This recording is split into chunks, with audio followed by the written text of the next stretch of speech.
పిండ మార్పిడితో మేలుజాతి పశువులు ఉత్పత్తి చేస్తున్నారు ఆంధ్రప్రదేశ్ పశు వైద్య అధికారులు.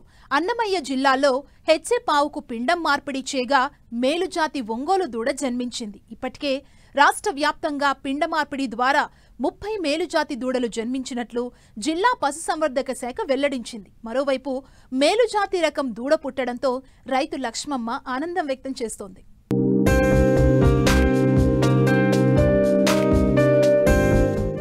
అన్నమయ్య జిల్లా రాయచోటి మండలం గుంటిమడుగులో నివసిస్తున్న లక్ష్మమ్మ ఆవులను మేపుకుంటూ జీవనం సాగిస్తోంది.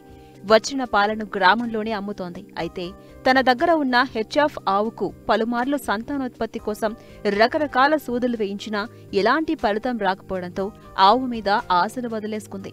ఆ సమయంలో లక్ష్మమ్మ ఆవేదన అర్థం చేసుకున్న పశు వైద్యాధికారులు ప్రయోగాత్మకంగా పిండ మార్పిడి చేశారు.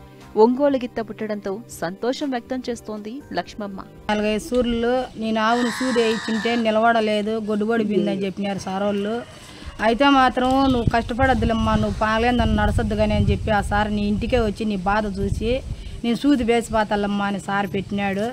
అయినా ఆ సూది అయింది, ఒంగోలు సూది అయింది నాకు తెలియదండి సార్. ఆ సారే పుణ్యం కట్టుకున్నాడు, నాకు మంచి పని చేసినాడు. పాలు అమ్ముకుంటాన్నా, నేను ఆవులు 10 ఏళ్ల మింటి మేపుతాన్నా, నేను ఆ ఆవులు చూపించుకుంటాను బాగానే ఆ పాలు అమ్ముకొని నా జీవితం గడుపుకుంటాను సార్. నాకు ఎక్కడ ఏ మేపు లేకనే ఏ అగసాట్లు పడుకుంటాను, దాని మీదనే ఆధారపడి ఉండా సార్. పిండ మార్పిడి ఒక మేలు జాతి ఆవు నుంచి సేకరించిన పిండాన్ని మరొక ఆవుకు మార్పిడి చేసే ప్రక్రియ. ఈ పద్ధతి ద్వారా అధిక పాల ఉత్పత్తి చేసే జాతుల నుంచి మంచి లక్షణాలను వారసత్వంగా పొందిన దూడలను ఉత్పత్తి చేయవచ్చు. ఇప్పటికే రాష్ట్ర వ్యాప్తంగా 30 మేలుజాతి దూడలు ఈ విధానంలో జన్మించాయని పశు వైద్యాధికారులు వెల్లడించారు. ఆధునిక సాంకేతిక పరిజ్ఞానాన్ని ఉపయోగించుకొని పిండ మార్పిడి విధానాన్ని కూడా ఇప్పుడు ప్రవేశపెట్టడం జరిగింది. ఈ యొక్క ముఖ్య ఉద్దేశం ఏమంటే శరీర సౌష్ఠవం, చక్కటి శరీర సౌష్ఠవం కలిగి ఉండి అధిక పాల దిగుబడి ఇచ్చేటటువంటి తల్లి ఆవు నుంచి అండాలు సేకరించడం జరుగుతుంది. ఈ అండాలను చక్కటి శరీర సౌష్ఠవం ఉండి బాగా ఆబోతులు వచ్చినటువంటి మేలుజాతి ఆబోతుల వీరీకరణతో మనం ఫలదీకరణం చేయిస్తాము ల్యాబొరేటరీలో. దీన్ని ఇన్విట్రో ఫెర్టిలైజేషన్ అంటారు.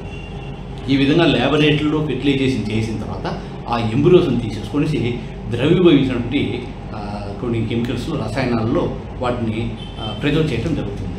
ఇవి 7 రోజులు వయసుటువంటి పిండాలు ఆ విధంగా మేము ప్రిజర్వ్ చేసిన తర్వాత ఎదకు వచ్చినటువంటి మనం ఏదైతే ఏ ఆవు యొక్క గర్భంలో ప్రవేశపెట్టాలనుకున్నామో దాన్ని సెరోగేట్ మదర్ అంటారు.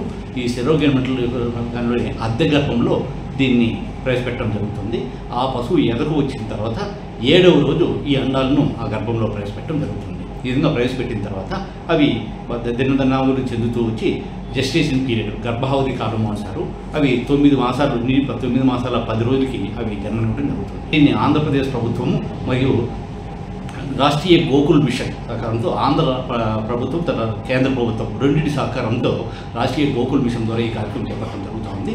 దీనికి సంబంధించి అన్నమయ్య జిల్లాలో 30 మండలాలుగా 3 డాక్టర్ని ప్రత్యేకమైన శిక్షణ మనం ఎంపిక చేయడం జరిగింది. దీనిలో రైల్వేకోడూరు ప్రాంతంలో డాక్టర్ ఎనుపోతుల ప్రతాప్ అని ఆయన ఈ యొక్క టెక్నాలజీని ఉపయోగించి ఇప్పటివరకు 2 దూడలు పుట్టించడం జరిగింది. ఒకటి పొంగనూరు జాతి కోడదూడ పుట్టింది, ఒకటి ముర్రా జాతి దూడ పుట్టడం జరిగింది ఆ ప్రాంతంలో.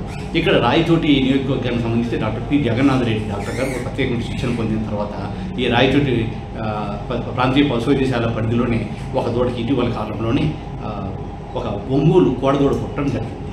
ఈ విధంగా మన అన్నమయ్య జిల్లాలో ఇప్పటి వరకు 30 పశువుల వరకు ఈ పిండ మార్పిడి చేయడం జరిగింది. ఈ ఎంబ్రియోలు ఏమేమి ఉన్నాయని ఆలోచిస్తే ఒంగోలు ఎంబ్రియోస్ ఉన్నాయి, పొంగనూరు ఎంబ్రియోస్ ఉన్నాయి, ముర్రా జాతి ఉన్నాయి, హెచ్ఎఫ్ జెర్సీ, ఈ 5 జతల ఉంటే ఎంబ్రియోస్లో మనకి సిద్ధంగా ఉన్నాయి.